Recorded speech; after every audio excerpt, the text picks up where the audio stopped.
Assalamualaikum warahmatullahi wabarakatuh. Waalaikumsalam warahmatullahi wabarakatuh.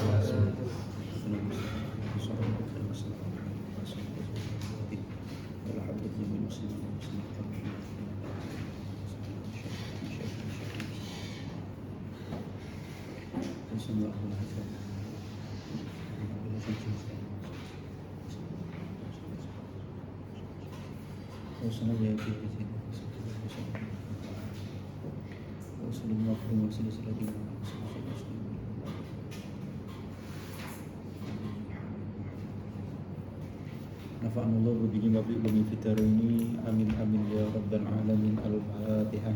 A'udzubillahi minasyaitonir rajim. Bismillahirrahmanirrahim.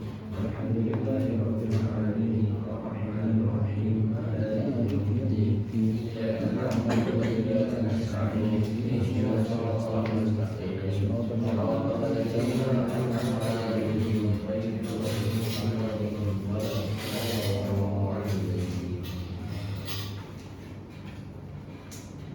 Bismillahirrahmanirrahim. Qala al-mu'allif rahimahullah wa nafa'ana bihi wa bi ilmihi fid dharaini amin amin ya rabbal alamin. Fadilatu itmamil arkani, utawi keutamaane nyempurnaake pira-pira rukun. Fadilatu itmamil arkani ayat tegesota iki fadilatu itmamil arkani, keutamaane nyempurnaake pira-pira rukun. Kalawas ngendika sapa Kanjeng Nabi Muhammad alaihi salatu wassalam, alaihi iku muga tetep ingat Kanjeng Nabi, as-sholatu tawi tambahi rahmat ta'zim wassalamu lan tambahi keselamatan. Alaihi iku muga-muga tetep ingat Kanjeng Nabi, as-sholatu tawi tambahi rahmat ta'zim wassalamu lan tambahi keselamatan. Ngendika mathalus sholati al-maktubati ing ngendikan mathalus sholati al-maktubati. Mathalus sholati utawi perumpamaane sholat al-maktubati kang den wajibake. Mathalus sholati utawi perumpamaane sholat al-maktubati kang den wajibake iku kama salil mizani.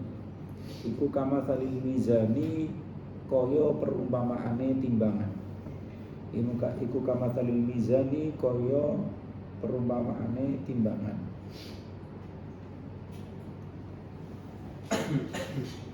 Man utawi sapa wong, man utawi sapa wong iku aufa nyempurnaake sapa man. Man utawi sapa wong iku aufa nyempurnaake sapa man, istaufa. Istaufa mongko bakal merkoleh ganjaran sapa man. Istaufa mongko bakal merkoleh ganjaran sapa man.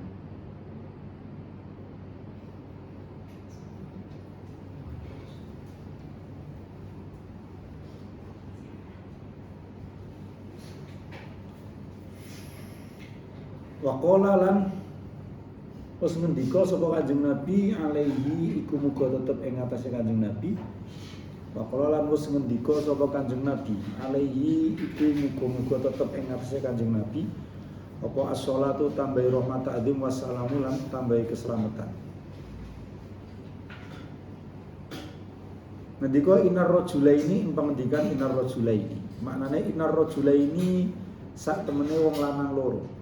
Innar rajulaini sak temene wong lanang loro min ummati saking umat ingsun.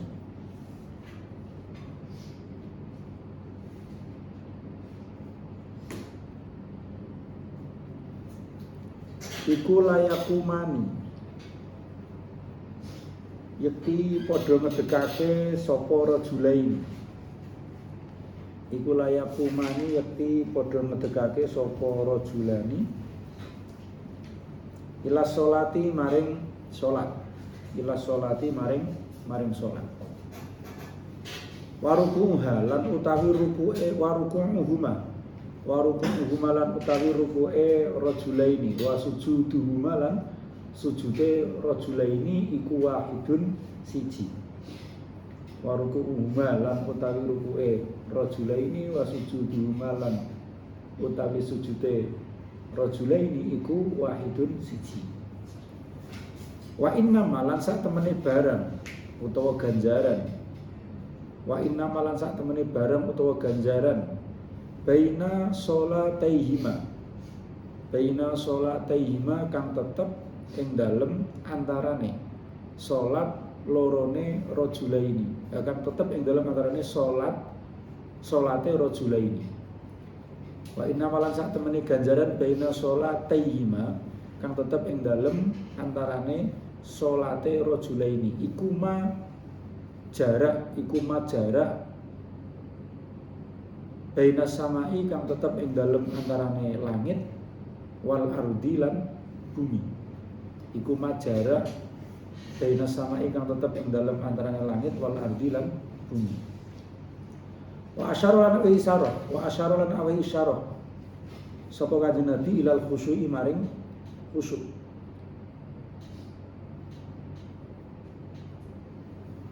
Wa asyara lan isyarah sapa kanjeng Nabi ilal khusyu'i maring khusyuk. Wa qala lan usdawuh sapa kanjeng Nabi. Wa qala lan usdawuh sapa kanjeng Nabi terus ngendika sapa kanjeng Nabi alaihi iku muga tetep ing atase kanjeng Nabi. Alaihi iku muga tetep ing atase kanjeng Nabi apa as-sholatu utawi as-sholatu utawi tambahi rahmat takdim wassalamu lan keselamatan. Ngendika aswaun nasi sariqatan ing pengendikan aswaun nasi sariqatan. Aswaun nasi utawi luweh ala-alane menungso.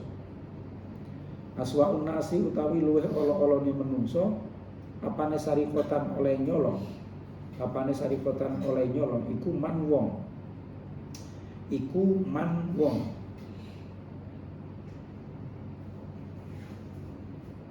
Saroko kang nyolong sapa man. Saroko kang nyolong sapa man min sholatihi saking salate man. Min sholatihi saking salate man.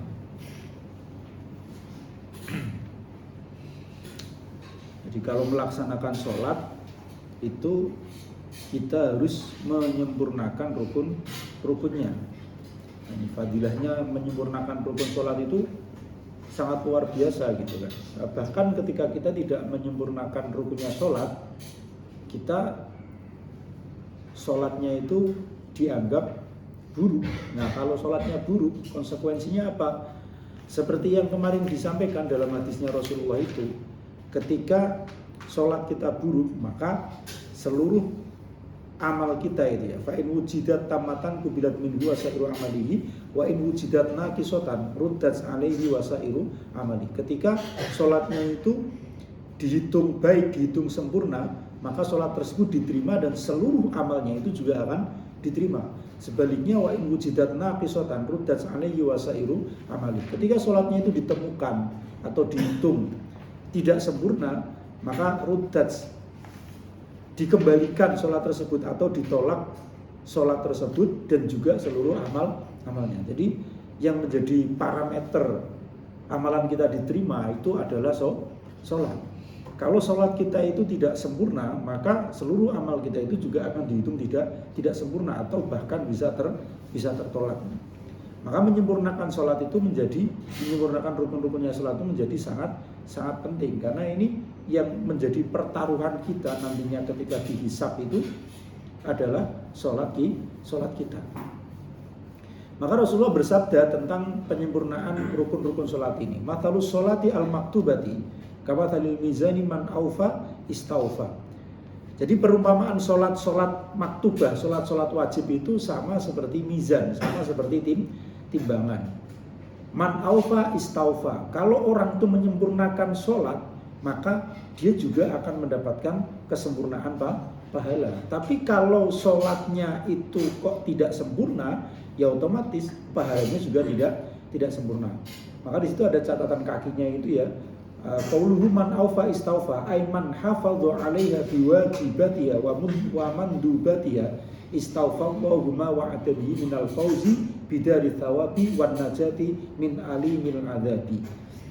Jadi yang dimaksud dengan man aufa istaufa itu adalah barang siapa hafadhu 'alaiha biwajibatiha, yang menjaga sholatnya dengan melaksanakan kewajiban-kewajiban atau wajib-wajibnya sholat dan juga sunnah-sunnahnya sholat, maka Allah akan memberikan pahala sebagaimana yang Allah janjikan dengan kita mendapatkan keberuntungan, masuk ke dalam surganya Allah, mendapatkan keselamatan, serta terhindar dari siksa yang pedih itu. Itu syaratnya ya, sholatnya itu harus aufa, sholatnya itu harus itmam, harus sempurna. Ya harus sempurna. Nanti sempurnanya sholat itu apa? Nah, seperti hadis yang terakhir tadi dikatakan aswa'un nasi sariqatan man saroko min sholatihi. Seburuk-buruknya pencuri di dunia ini itu adalah orang yang mencuri dari sholatnya. Ketika kemudian dikatakan oleh para sahabat itu, bagaimana kaifa yasroku min sholatihi, bagaimana seseorang itu bisa mencuri dari sholatnya. Kemudian Rasulullah menjawab, la yutimmu ruku'aha wala sujudaha wala khusyu'aha, yaitu orang yang tidak menyempurnakan rukuknya, tidak menyempurnakan sujudnya, dan tidak melaksanakan sholat secara khusyuk itu. Itu adalah orang-orang yang oleh Rasulullah itu dianggap sebagai seburuk-buruknya pencuri itu. Jadi orang pencuri yang paling buruk itu bukan orang yang mencuri mencuri harta benda yang berharga, mencuri motor, mencuri uang dan lain sebagainya, atau bahkan koruptor gitu ya kalau kita melihat hadis ini. Jadi yang lebih buruk adalah orang yang ketika melaksanakan sholat itu tidak menyempurnakan sholatnya. Orang yang ketika melaksanakan sholat itu rukuknya tidak sempurna, sujudnya tidak sempurna, dan tidak ada kekhusyuan di dalam sholatnya. Itu lebih buruk daripada pencuri. Lebih buruk daripada pencuri. Ya logikanya memang ketika kita menghadap orang yang kita segani saja gitu ya, menghadap kiai atau menghadap dosennya, menghadap gurunya, itu kita dalam posisi yang tawadu, posisi yang sangat sopan sekali, tidak berani memandang, menundukkan pandangan dan lain sebagainya. Tapi ini kita sholat kan menghadap kepada Allah. Kalau kemudian kita dalam tanda kutip meremehkan gitu ya, meremehkan Allah itu, ya seperti apa perasaannya Allah itu? Kalian ketika menghadap dosen kok dengan kondisi ledang-ledeng, gembleleng itu dosennya kesudise gitu loh. Kalian misalkan menghadap kiai kalian, terus kalian itu kok tidak tidak memiliki akhlak yang baik ketika menghadap itu, kiai ini juga pasti ada pikiran yang bocah iki ra genah kayak gitu. Lah ini Allah itu kayak gitu logikanya. Menghadap Allah kok sakarepe dhewe, sudah diajarkan caranya sujud itu seperti ini, minimal tumakninah, tapi tidak ada tumakninahnya. Rukuk ya cuma menunduk sebentar terus kemudian bangun tanpa ada tumakninah di situ. Nah, orang-orang yang seperti itu lebih buruk daripada pencuri. Seburuk-buruknya pencuri itu adalah orang yang mencuri ketika sholat itu. Siapa orang yang mencuri ketika sholat itu? Yaitu orang-orang yang tidak menyempurnakan rukuknya, tidak menyempurnakan sujudnya, dan juga tidak khusyuk dalam melaksanakan sholat itu. Makanya supaya kita itu seperti timbangan gitu ya, ketika kita penuh, ketika kita sempurna, maka Allah juga akan memberikan pahala yang sempurna. Tapi kalau sholat kita itu kurang, maka pahala yang kita terima juga akan kurang. Seburuk-buruknya itu adalah ketika sholat kita itu kurang.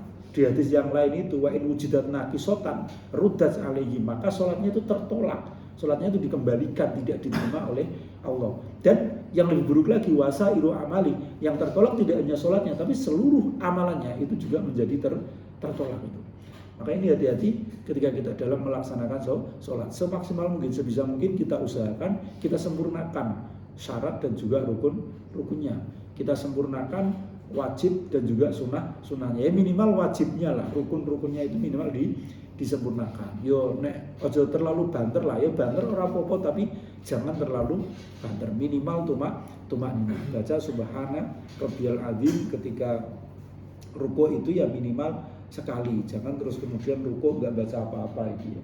Biasanya kan seperti itu, apalagi ketika sholat di tengah-tengah kegiatan tuh, sholat duhur, sholat asar itu biasanya susah untuk kemudian bisa menyempurnakan itu. Kalau kemudian kita sholatnya itu ma'al ghuflah, yaitu memang ujian susah, tidak ada orang yang kemudian bisa fokus selama beribadah sholat itu mulai dari takbiratul ihram sampai sampai salam itu nggak ada.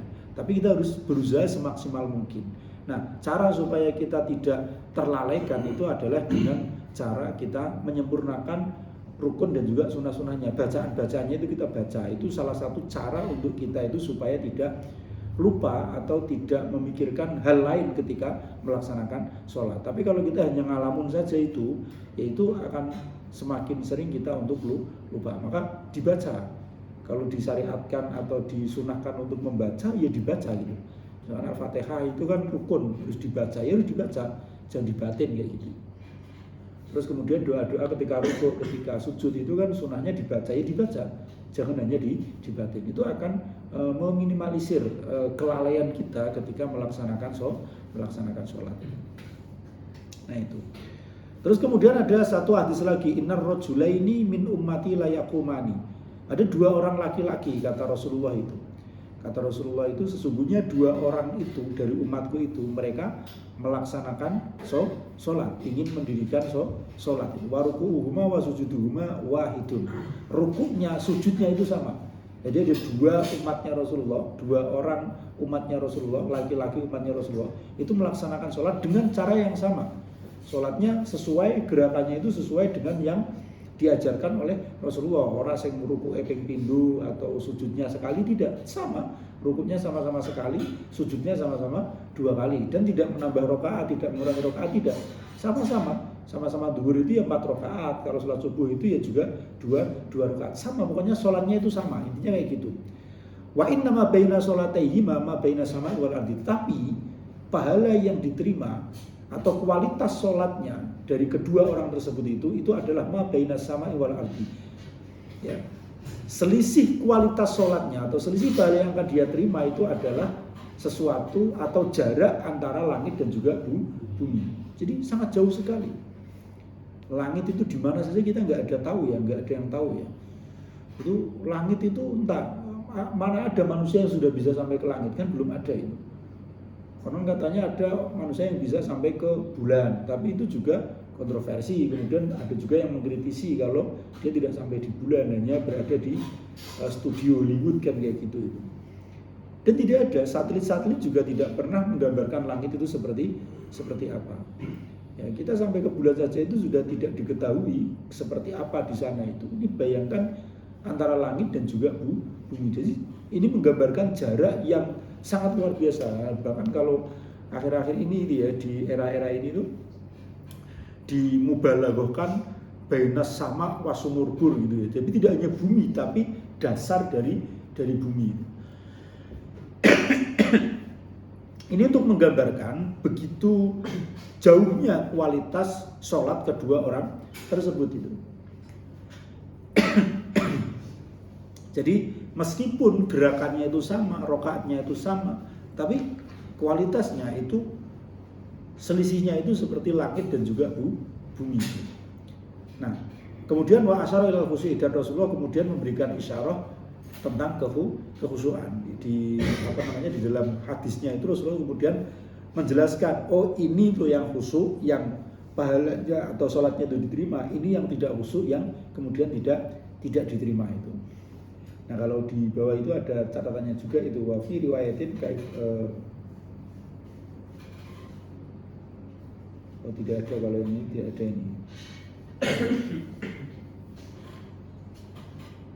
Oh ada ini. Ayat khosya fi sholatihi walam yakhsha, yaitu orang yang satunya itu sholat dengan khusyuk, yang satunya itu tidak khusyuk. Itu kualitasnya itu antara langit dan juga bumi itu orang yang melaksanakan sholat, meskipun seakan-akan gerakannya itu sama, tapi kalau kekhusyuannya itu berbeda, maka kualitas sholatnya itu juga akan berbeda. Maka jangan heran ketika ada orang-orang yang juga melaksanakan sholat, bahkan sholatnya di masjid-masjid yang luar biasa gitu ya, masjid-masjid yang istimewa, tapi kenapa mereka masih melakukan kemaksiatan, padahal katanya di dalam Al-Quran itu inna sholata tanha anil fahsya'i wal munkar. Sesungguhnya sholat itu bisa mencegah kita dari perbuatan keji dan perbuatan mungkar. Tapi kenapa para koruptor, kenapa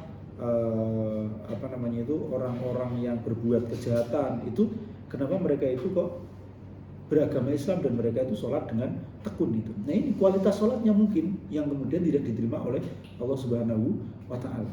Sehingga sholatnya itu tidak memberikan asar, tidak memberikan akibat, tidak memberikan pengaruh terhadap kehidupan sosialnya.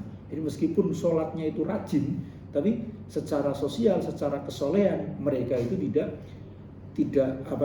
bisa dikatakan soleh. Nyatanya mereka masih bisa melakukan perbuatan-perbuatan yang keji dan juga mungkar, masih tega untuk melakukan korupsi, untuk makan uang yang tidak miliknya, untuk mengambil hak yang bukan miliknya dan lain sebagainya.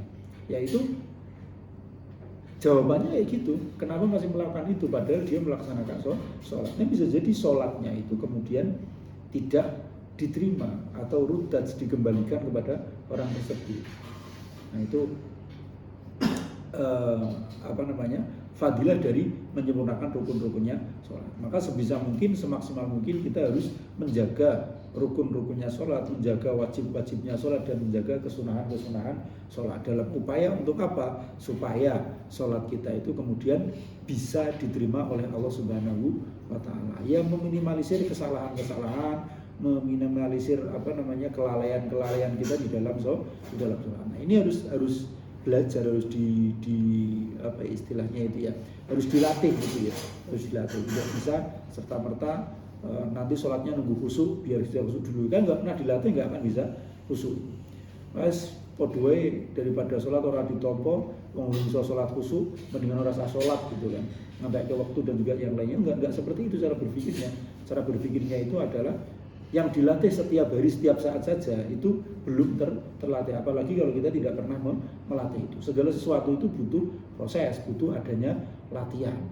Kalian ingin bisa ngaji misalkan, ya itu ya belajar dari nol. Bagaimana kemudian belajar ilmu alatnya, belajar nahwunya, belajar sorofnya, sampai kemudian bisa membaca kitab kuning. Kalian bisa untuk bisa menghafalkan Al-Quran nggak instan kemudian tiba-tiba menghafalkan kan nggak, pasti belajar baca dulu. Setelah belajar baca, belajar tajwidnya, baru setelah itu kemudian bisa menghafal Al-Quran itu. Kan kayak gitu, tidak bisa serta-merta. Maka sholat juga seperti itu. Supaya sholat kita itu khusyuk, ya kita harus latih sholat tersebut itu setiap saat. Jangan nunggu kita bisa khusyuk dulu baru kemudian sholat itu. Fadilatul jamaati, ayat ini bisa kita tahu itu fadilatul jamaati, fadilai sholat berjamaah. Fadilatul jamaati ayhadi tegese utawi iki fadilatul jamaati, fadilai sholat jamaah. Kala wis ngendika sapa Kanjeng Nabi, alaihi iku muga-muga tetep ing ngarsane Kanjeng Nabi. Kala wis ngendika sapa Kanjeng Nabi alaihi iku muga-muga tetep ing ngarsane Kanjeng Nabi. Sholatu tawi tambahi rahmatadim wassalamu lan tambahi keselamatan. Sholatu tawi tambahi rahmatadim wassalamu lan tambahi keselamatan.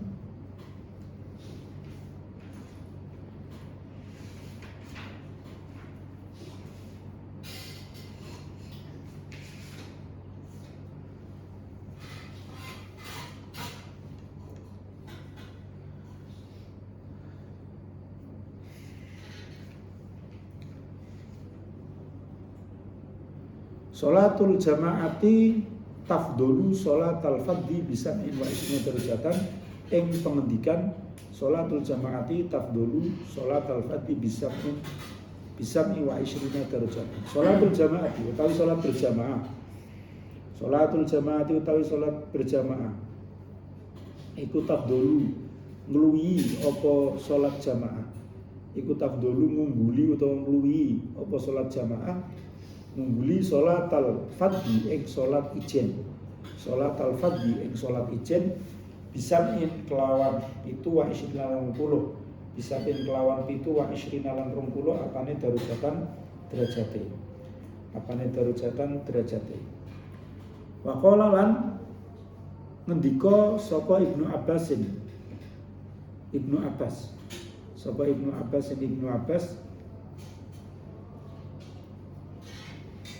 Man utawi sapa wong iku sami'a krungu sapa man. Man utawi sapa wong iku sami'a krungu sapa man al munadi ing wong kang undang-undang. al munadi ing wong kang undang-undang walam yajib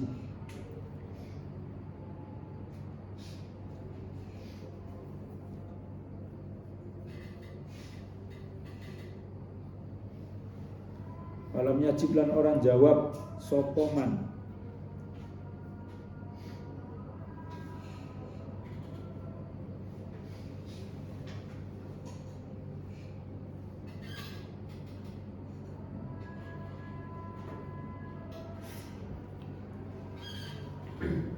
lam yarid mongko ora karep sapa man lam yarid mongko ora karep sapa man khairan ing kebagusan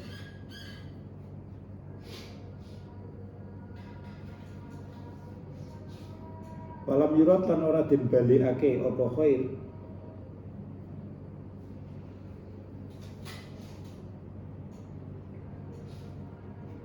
bihi kelawan man walam yurat lan ora den balikake apa khair bihi kelawan man maqala lan mus ngendika sapa Kanjeng Nabi alaihi salatu wassalam maqala lan ngendika sapa Kanjeng Nabi alaihi iku muga-muga tepe Kanjeng Nabi as-salatu tawi tambahi rahmat adim wassalamu lan tambahi keselamatan. Ngendika man sholat arba'ina ing pangendikan man sholat arba'ina. Man utahe sapa wonge. Iku sholat sapa man. Iku sholat sapa man arba'ina ing 40 apane yauman dinoni. Man utahe sapa iku sholat sapa man arba'ina ing 40 apane yauman dinoni. Sholat as-sholata ing sholat fardu. As-sholata ing sholat fardu fi jama'atin ing dalem berjamaah layafutu mongko ora pot hu ikman layafutu ora pot atau ora kelewat hu ikman fiha ing dalem as-sholat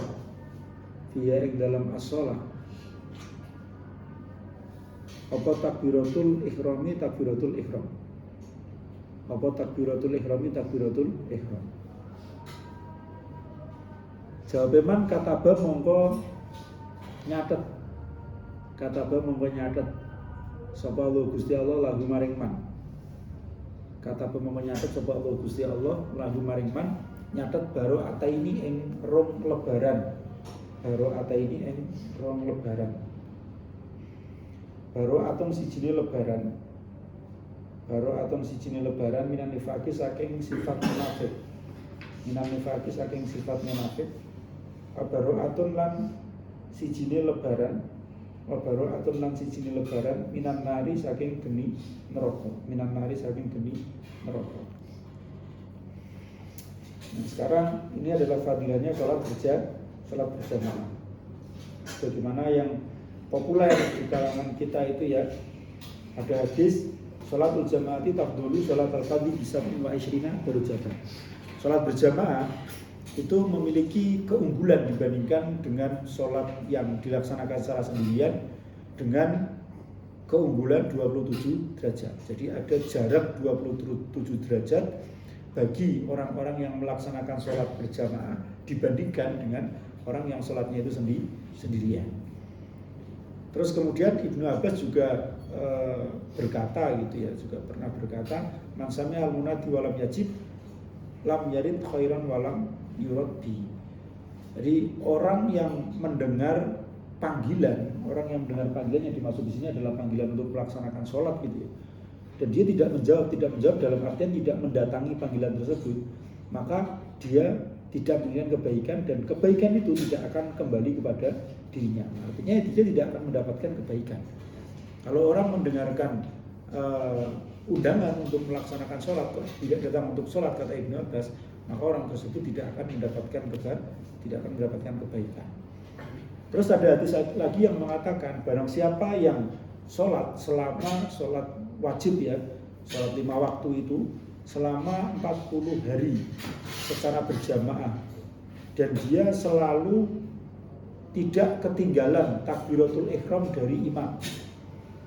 Kata Allah lahu baru ayat ini, maka Allah akan mencatat baginya dua kebebasan. Yang pertama kebebasan dari sifat munafik, yang kedua kebebasan dari api neraka. Jadi kalau ada orang yang melaksanakan sholat berjamaah selama 40 hari, 5 waktu ya, tidak hanya duhur saja itu, 5 waktu itu kok dia 40 hari berjamaah terus, dan dia tidak pernah ketinggalan takbiratul ihramnya imam, maka Allah akan mencatat dua kebebasan dari orang tersebut. Yang pertama adalah kebebasan dari sifat munafik, yang kedua kebebasan dari kebebasan dari api neraka. Nah, konon hadis inilah yang dijadikan sebagai dasar bagi teman-teman kita jamaah tabligh itu. Karena ada jamaah tabligh itu yang biasanya nginep di masjid itu ya. Ketika mereka berdakwah itu kan pasti mereka minta izin supaya nginep di masjid. Kenapa mereka nginepnya di masjid? Kenapa mereka tidak mencari kos-kosan? Kenapa mereka tidak mencari tempat lain? Itu salah satu alasannya adalah supaya mereka selama 40 hari di masjid itu benar-benar tidak ketinggalan sholat berjamaah. Nah, kalau tidurnya di masjid, mau nggak mau dia ikut sholat jamaah. Tidak mungkin tidur di masjid tapi tidak ikut sholat berjamaah. Dan supaya sholat berjamaahnya itu benar-benar sempurna, tidak ketinggalan takbiratul ihramnya imam. Ya, artinya ketika imam takbiratul ihram itu, kita sudah siap di belakangnya, bukan makmum masbuk yang ketinggalan satu rakaat atau imamnya sudah ambil ruku atau apa. Nah, kalau itu gagal itu usahanya untuk mendapatkan dua kebebasan itu. Nah, syarat untuk dibebaskan dari api neraka dan juga dari sifat munafik itu adalah kita melaksanakan sholat 5 waktu secara berjamaah dan tidak pernah ketinggalan takbiratul ihram. Maka kita akan mendapatkan dua kebebasan itu, kebebasan dari sifat munafik dan kebebasan dari api neraka. Maka ada teman-teman kita, saudara-saudara kita itu yang ketika berdakwah itu memilih untuk tinggal di masjid itu. Jadi sebenarnya mereka punya alasan. Tapi terkadang masyarakat itu sudah memiliki fanatisme, sudah memiliki stereotip terhadap orang-orang, wah nanti ini akan mengajarkan ketidakbaikan, keburukan, akan menjadikan lain sebagainya. Ya, silakan itu stereotip mereka. Tapi setahu saya, yang saya pelajari, yang saya baca itu, mereka sebenarnya itu yang melakukan sesuatu yang benar. Mungkin caranya saja itu kurang tepat, sehingga ada orang yang merasa terganggu justru dengan kedatangannya.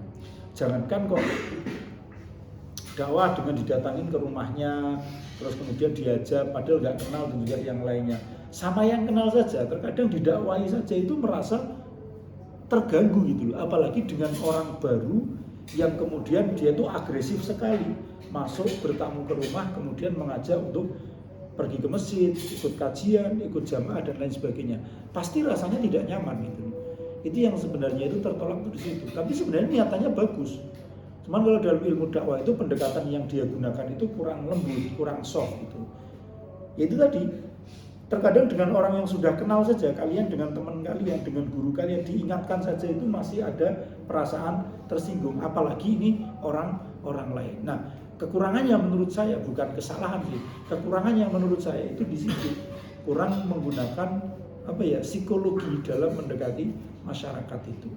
Di masyarakat itu akan, apalagi di Jawa, rasanya tuh risih. Jangankan di Jawa itu kalau di Kalimantan kayak gitu, agak-agak ada unsur paksaan kayak gitu, ya bisa kemudian bisa jadi mungkin dikirim mandau terbang atau apa kan kayak gitu. Bisa jadi kan seperti itu. Jadi berdakwah itu harus ada caranya, ada metodenya, ada pendekatannya. Tidak bisa terus kemudian kita berdakwah itu dengan cara seperti itu. Nah, mungkin itu kekurangan dari teman-teman. Semangat dakwahnya ada, cuman untuk mempelajari bagaimana cara berdakwah dengan benar itu kurang ada. Nah, itulah yang kemudian menjadi problematika dakwah. Kenapa umat Islam di Indonesia itu kualitas keislamannya itu semakin menurun? Padahal kalau dilihat itu majelis-majelis dakwah itu semakin berkembang. Majelis taklim itu banyak sekali. Majelis sholawat, majelis dzikir itu banyak sekali. Tapi kenapa itu tidak berbanding lurus dengan kualitas keimanan dari masyarakat Indonesia itu?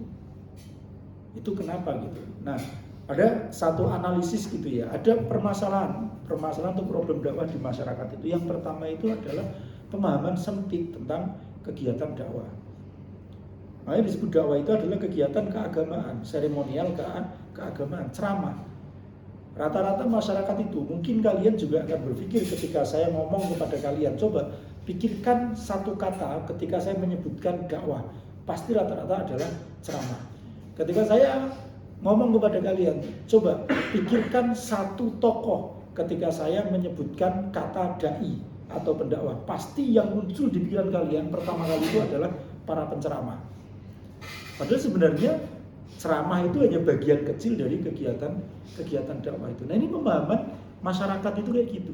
Sehingga ketika ada orang, ada takmir atau ada masyarakat yang saya ingin mendakwai masyarakat sini, maka yang dia lakukan adalah dengan cara ceramah ini. Nah, padahal dakwah nggak seperti itu. Dakwah itu tidak hanya ceramah, ngobrol pun itu juga bagian dari dakwah. Konseling itu juga bagian dari dakwah. Kalian misalkan membuat konten itu juga bagian dari dakwah.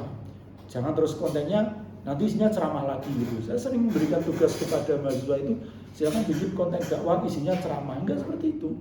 Kalian misalkan bikin film kayak gitu ya, bikin film yang di situ ada edukasi, ada pembelajaran untuk bisa menghadapi kehidupan misalkan, itu juga bagian dari dakwah itu. Kalau dulu banyak sinetron misalkan kayak sekarang itu yang masih eksis, yang masih berkarya itu adalah Deddy Mizwar itu ya.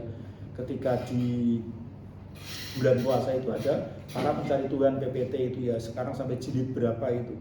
Nah, itu syarat dengan pesan-pesan dakwah itu. Cuman bagi yang bisa menangkap, kalau zaman dulu banyak, zaman kecil saya itu banyak. Dulu ada sinetron namanya Lorong Waktu gitu. Nanti bisa kalian searching tuh Lorong Waktu. Itu setiap serinya itu pasti isinya adalah dakwah. Tapi wujudnya itu adalah film gitu. Ada misalkan kalau yang diangkat dari novel itu yang rame, terus kemudian banyak orang bikin novel tentang keislaman gitu kan. Itu dulu ada namanya Ayat-Ayat Cinta itu yang membuat Habibur Rahman Al-Shirazi jadi populer gitu kan. Ada sampai diangkat ke film, terus kemudian jadi populer penulisannya. Padahal dulu biasa saja, tapi ketika novelnya dianggap menjadi film dan ternyata menarik ceritanya, itu kemudian jadi tren itu. Nah, itu bagian dari dakwah, bagaimana mengelola perasaan cinta kepada lawan jenis yang itu tidak bisa dihindari. Itu sudah given dari Allah tuh kayak gitu. Fitrah manusia itu adalah dicintai atau mencintai itu. Itu bukan salah ketika kalian itu punya perasaan cinta atau kalian dicintai oleh orang lain, itu bukan sesuatu yang salah. Sesuatu yang salahnya itu adalah ketika kalian tidak bisa mengelola cinta kalian itu. Kemudian sampai menjerumuskan kalian kepada kemaksiatan, menjauhkan kalian dari Allah, dari Tuhan. Nah, itu yang salah di situ. Maka kemudian bagaimana ayat-ayat cinta itu kemudian bisa dikelola sesuai dengan syariat. Mencintai itu boleh, itu gak bisa dihindari. Love and to be loved itu adalah fitrah manusia. Mencintai dan dicintai itu adalah fitrah. Nah, makanya terus kemudian ada ayat-ayat cinta, terus kemudian muncul perempuan berkalung sorban, dan juga yaitu yang menceritakan tentang bagaimana pengelolaan cinta bagi seorang muslim dan juga muslimah ini. Ini menjadi menarik dan itu dakwah, menurut saya itu dakwah gitu. Film-film itu dakwah, bisa lewat film, bisa lewat pemberdayaan misalkan, bisa lewat pemberdayaan atau lewat kegiatan sosial, tanam pohon bersama, atau lewat kerja bakti membersihkan sungai, itu juga bagian dari dakwah itu. Jadi dakwah itu sangat luas sekali. Ya, dakwah itu sangat luas sekali. Tapi di masyarakat itu dipahami sebagai sesuatu yang sempit, hanya dipahami ceramah. Makanya ketika orang mau berdakwah, mau mengadakan event dakwah, itu pasti isinya ini orang ceramah sholawatan kayak gitu. Sehingga itu tidak efektif sebenarnya. Karena ceramah itu cuma 2 jam. Apa mungkin kemudian ceramahnya itu bisa merubah perilaku seseorang? Itu tidak efektif. Jadi itu ceramahnya itu di mana-mana, tapi itu tidak efektif untuk, ya kurang efektif lah. Kalau dikatakan efektif secara matmu mungkin iya, efektif secara waktu mungkin iya, tapi kalau kemudian keberhasilan dakwah itu diukur dari perubahan perilaku seorang, maka itu bisa jadi kurang efektif. Sepengamatan saya, sepenelitian saya seperti itu, kurang efektif. Kemudian yang kedua itu permasalahan epistemologi. Epistemologi itu permasalahan tentang pengetahuan keilmuan tentang dakwah. Nah, kalau orang saja memahami dakwah itu secara sempit, bagaimana kemudian orang itu paham tentang unsur-unsur dakwah, paham tentang materi dakwah, paham tentang metode dakwah, paham tentang media dakwah? Tidak mungkin paham. Maka dakwahnya itu gitu-gitu aja. Sehingga ketika zaman itu berubah, dakwahnya masih tetap, ya akan kehilangan. Saya kasih contoh nih, misalkan kiai-kiai di, mohon maaf, di desa sana itu, zaman saya kecil, musola itu selalu penuh dengan anak-anak yang mengaji. Tapi sekarang mana ada musola yang penuh dengan anak-anak mengaji? Kenapa? Ya karena sekarang zamannya sudah berubah. Zaman dulu, zaman kecil saya ketika muncul TV itu sudah menjadi sesuatu yang mendistraksi anak-anak untuk tidak berangkat ngaji. Sudah ada beberapa anak kemudian tidak berangkat ngaji karena terlalu banyak nonton TV. Karena acara TV itu selalu ditaruh di tempat-tempat ngaji. Nggak tahu itu sengaja atau tidak, juga nggak tahu. Ada misalkan terakhir saya sering nonton TV itu, Upin Ipin itu mulainya itu jam 5 lebih seperempat atau setengah 6, padahal itu waktunya untuk sholat maghrib itu. Jadi anak-anak terdistrak dengan seperti itu gitu kan. Karena mungkin itu adalah prime time dari televisi, mungkin itu waktunya orang istirahat, waktunya orang santai kumpul dengan keluarga, makanya setelah kayak gitu mungkin dia melihatnya seperti itu, prime time. Tapi bagi muslim itu mengganggu sekali. Orang mau jamaah maghrib, disuruh jamaah maghrib, lihat Upin Ipin dulu dan lain sebagainya itu.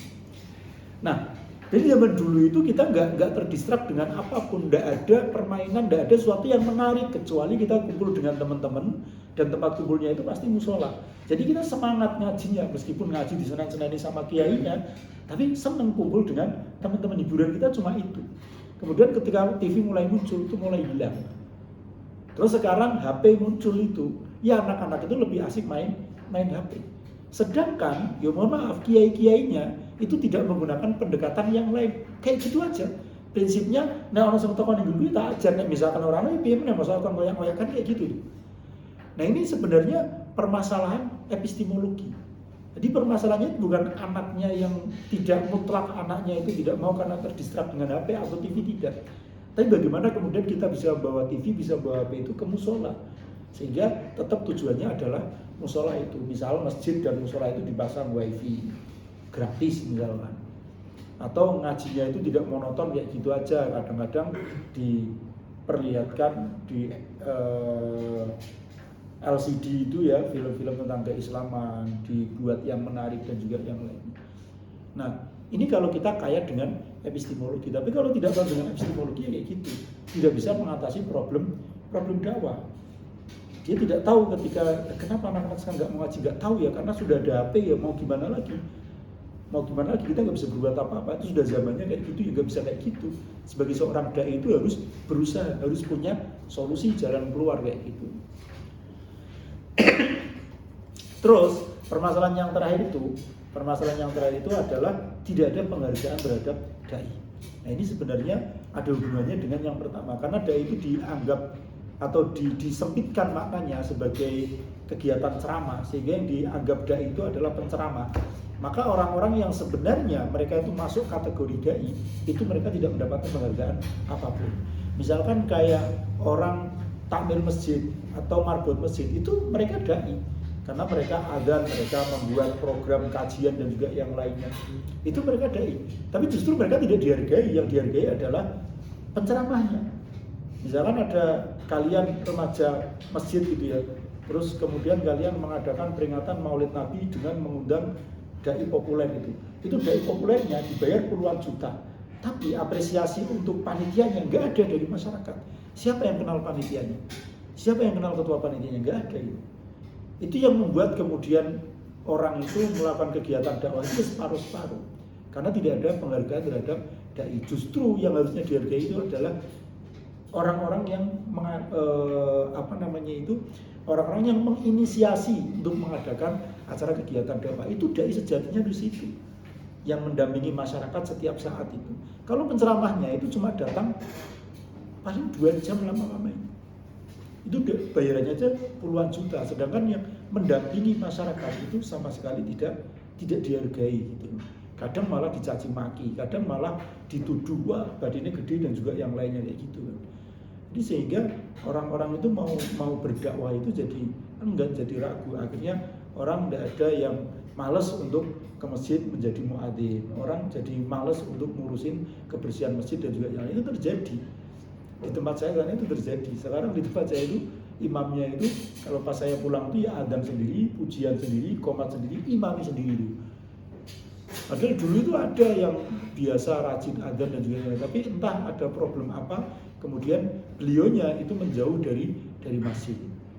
Terus akhirnya sekarang tidak ada orang yang bisa menggantikan beliau. Jadi wong sing punya problem atau mengusir dalam bahasa kasarnya itu beliau dari masjid itu, ternyata nggak bisa menggantikan keistiqomahan beliau untuk adzan, membersihkan masjid dan juga yang lainnya. Nah sekarang imamnya sendiri itu yang adzan dewi, pujian dewi ya, ngimami dewi. Jangan-jangan dia itu imam sekaligus makmum kan kayak gitu.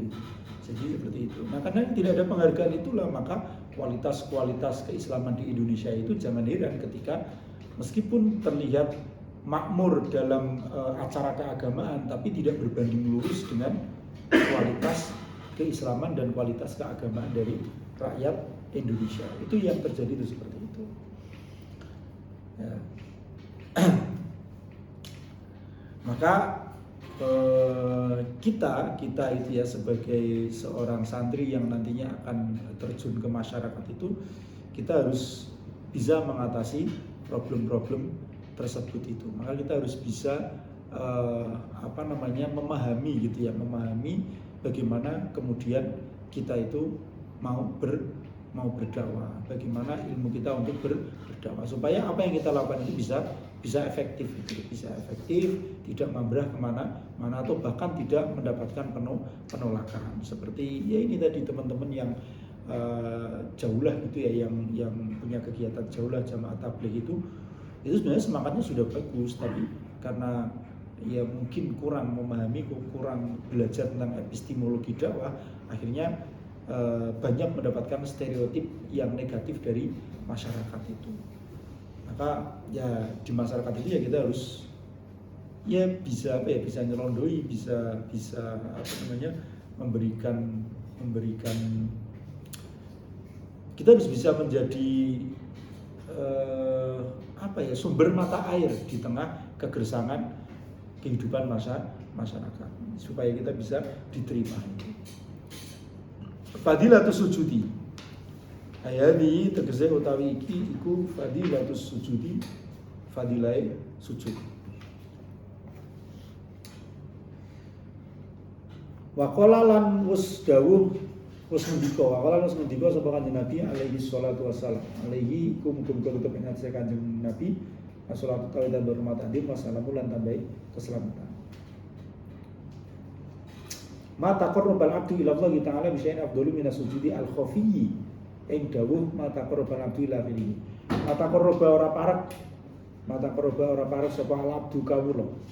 Ma taqarraba ora parek sapa al-abdu kawula. Ila Allah maring Gusti Allah. Ila Allah maring Gusti Allah ta'ala halim mulur sapa Allah. Bi syai'in kelawan suwi-wiji. Bi syai'in kelawan suwi-wiji afdala kang luwih utama. Bisa kelawan suci Abdullah kang utama minas sujudi tinimbang saking sujud al-khafiyyi kang sama. Waruyalah diriwayatake ana rajulan sak temene wong lanang. Waruyalan wis diriwayatake ana rajulan sak temene wong lanang iku kola. Wis ngucap sapa utawa wis takon sapa rajul li Rasulillah maring Rasulullah Muhammad sallallahu alaihi wasallam.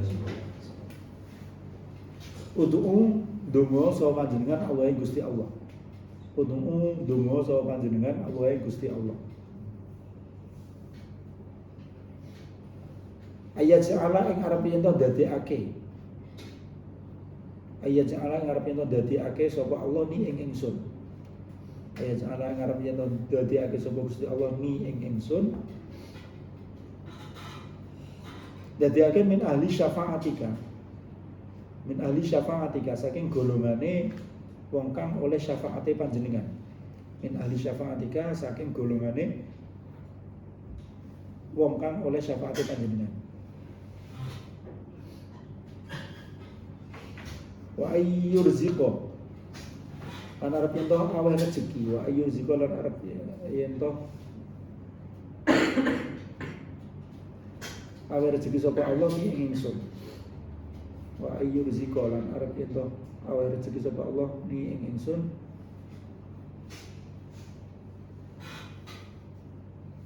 murafiqataka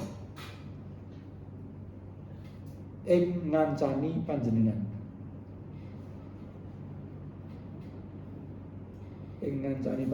fil jannati ing dalem swarga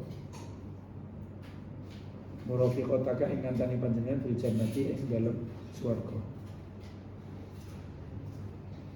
kala dawuh sapa kanjeng Nabi utawa ngendika sapa kanjeng Nabi ini bikatrati sujudi ini nulunga sapa sira ing ingsun ini nulunga sapa sira ing ingsun bikatrati sujudi kelawan akeh sujud bikatrati sujudi kelawan akeh sujud Waqala lan ngucap kemudian sapa Abu Hurairah radhiyallahu anhu aqrabu ma yakunu al-'abdu ila Allah ta'ala idza sajada fa akthiru du'a inda dzalika aqrabu ma utawi luweh parek-pareke perkara yakunu kang ono aqrabu ma utawi luweh parek-pareke perkara yakunu kang ono sapa al-'abdu kawula ila Allah gimana Gusti Allah ta'ala halim mulur sapa Allah aqrabu ma utawi luweh parek-pareke perkara yakunu kang ono sapa al-'abdu kawula parek ilallah maring Gusti Allah Ta'ala halim mulur sapa Allah iku idza sajada nalikane sujud sapa abad fa'aktiru mongko ngakeh-ngakehno sapa sira ad-du'a ing donga inda dzalika ing dalem nalikane mengkono-mengkono sajada fa'aktiru mongko ngakeh-ngakehno sapa sira kabeh ad-du'a ing donga inda dzalika ing dalem nalikane mengkono-mengkono idza sajada. Jadi fadilah dari sujud ya mata korban abdi ilallah ta'ala bisyai'in abdullah minas sujudi al-khafi ya kondisi terdekatnya seorang hamba kepada Allah itu adalah ketika dia melakukan sujud al-khafi. Sujud al-khafi itu apa? Yaitu sujudnya sholat sunnah di rumahnya masing-masing yang tidak diperlihatkan kepada manusia. Ya.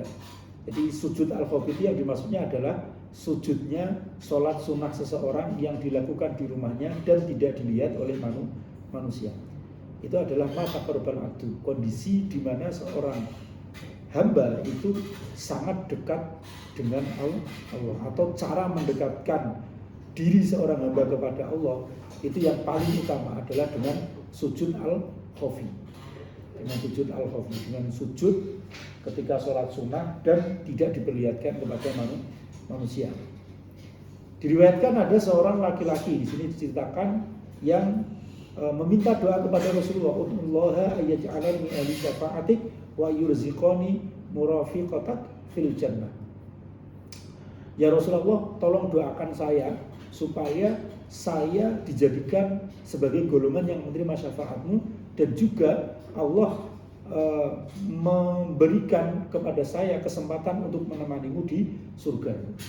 Kemudian Rasulullah menjawab apa? Ini bikatrati sujud. Bantu doaku itu dengan memperbanyak sujud. Terus kemudian Abu Hurairah juga berkata, aqrabu ma yakunul abdu ila Allah ta'ala idza sajada fa akthiru du'a inda dzalik. Ya, kondisi di mana seorang hamba itu dekat dengan Allah itu adalah ketika dia bersujud. Maka ketika sujud itu perbanyaklah untuk membaca doa di dalam sujud itu. Lalu baca doanya itu bagaimana gitu? Yang baca doa itu sesuai yang disyariatkan atau zikir-zikir yang ada di dalam Al-Quran. Kalau misalkan kita tidak bisa itu gimana? Ya dengan doa sebisa kita, tapi jangan sampai dilafadzkan. Kalau dilafadzkan itu akan membatalkan sholat. Karena itu termasuk yang batal sholat itu adalah berbicara dengan disengaja kan. Tapi kalau kemudian berdoa kita di dalam hati itu mau kalian 1 jam sujud itu nggak apa-apa berdoa itu. Terutama di sujud terakhir kan kayak gitu. Sehingga silakan baca doa sebanyak-banyaknya. Maka kalau berdoa itu ya cari waktu-waktu yang mustajab. Ini salah satu kecerdasan manusia dalam berdoa itu supaya efektif dan efisien. Itu berdoalah di waktu-waktu yang mustajab. Maka doa kalian itu akan selangkah atau bahkan 2 langkah lebih maju dibandingkan orang-orang yang berdoanya itu tidak di tempat yang mustajab. Kalian harus hafal tempat-tempat mustajab. Misalkan hari Jumat setelah asar itu mustajab. Kalau yang laki-laki atau yang perempuan di sini kan dekat masjid juga itu. Ketika imam sedang berkhutbah di antara 2 khutbah itu juga waktu yang mustajab. Ketika sujud itu juga waktu yang mustajab. Sepertiga malam itu waktu yang mustajab juga. Tapi sepertiga malam berat kayak gitu kan. Makanya ya minimal di tempat-tempat yang kita itu mudah untuk bisa menjalankan itu ya dilaksanakan. Inilah bedanya orang yang ngerti, orang yang ngaji dengan orang yang tidak ngaji itu di situ. Makanya dikatakan al-alimu khairun min alfi abid itu. Jadi satu orang alim itu lebih baik daripada 1000 orang yang ahli ibadah. Karena mereka ibadahnya itu tidak menggunakan teknik. Mereka ibadahnya tidak menggunakan ilmu, itu hanya ibadah rukun, sholat gitu. Tapi tidak tahu ilmunya sholat itu tadi, bagaimana menyempurnakan ruku, menyempurnakan sujud, tidak paham. Tapi orang yang alim itu sekali sholatnya itu kualitasnya itu mungkin sama dengan kualitas 1000 rakaatnya orang yang ahli ibadah itu, kan seperti itu. Maka pentingnya tuh kayak gitu. Maka kenapa orang yang tidak alim itu kok uripe ngono-ngono wae meskipun sholatnya seragam tapi gitu-gitu aja, tapi sing wong alim sholatnya kok biasa-biasa wae tapi kehidupannya kok nyaman, enak dan juga yang lainnya. Karena satu kali amalannya bisa jadi itu 10 kali atau bahkan 100 kali dari amalan orang tersebut.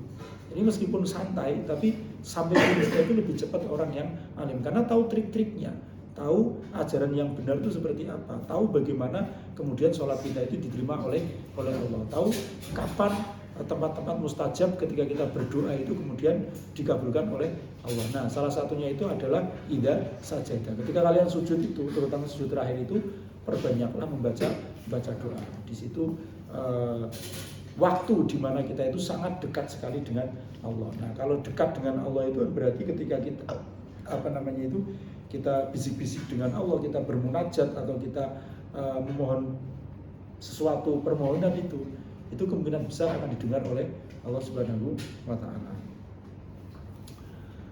Ya. Fadilatul khusyu'i wallahu a'lam bishawab. Terima kasih. Assalamualaikum warahmatullahi wabarakatuh.